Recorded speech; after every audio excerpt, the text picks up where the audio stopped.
മുഖ്യമന്ത്രി പദവിയെ ചൊല്ലി കർണാടക കോൺഗ്രസിൽ തർക്കം രൂക്ഷം. ഉടൻ പരിഹാരം കാണുമെന്ന് മല്ലികാർജുൻ ഖർഗെ. മുഖ്യമന്ത്രി സ്ഥാനത്തെ ചൊല്ലി കർണാടക കോൺഗ്രസിൽ സിദ്ധരാമയ്യയും ഡി.കെ. ശിവകുമാറും തമ്മിലുള്ള തർക്കം രൂക്ഷം. ആശയക്കുഴപ്പം പരിഹരിക്കാൻ ഹൈക്കമാൻഡ് ഉടൻ തീരുമാനമെടുക്കണമെന്ന് മുഖ്യമന്ത്രി സിദ്ധരാമയ്യ ആവശ്യപ്പെട്ടു. സോണിയാഗാന്ധിയും രാഹുൽ ഗാന്ധിയുമായി ചർച്ച നടത്തി ഉടൻ പരിഹാരം കാണുമെന്ന് കോൺഗ്രസ് അധ്യക്ഷൻ മല്ലികാർജുൻ ഖർഗെ വ്യക്തമാക്കി.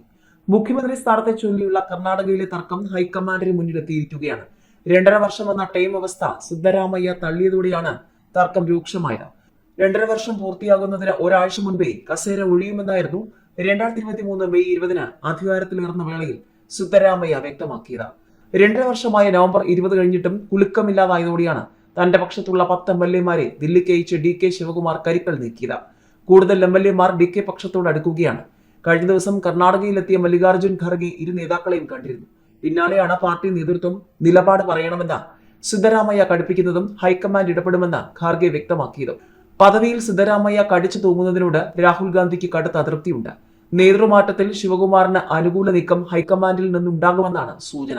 ഇനിയും അവഗണിച്ചാൽ ശിവകുമാർ പാർട്ടി വിട്ടേക്കുമെന്ന അഭ്യൂഹവും ശക്തമാണ്. ജനകീയനായ സിദ്ധരാമയ്യയെ പിണക്കാതെ തീരുമാനമെടുക്കണമെന്നതും ഹൈക്കമാൻഡിന് വെല്ലുവിളിയാണ്.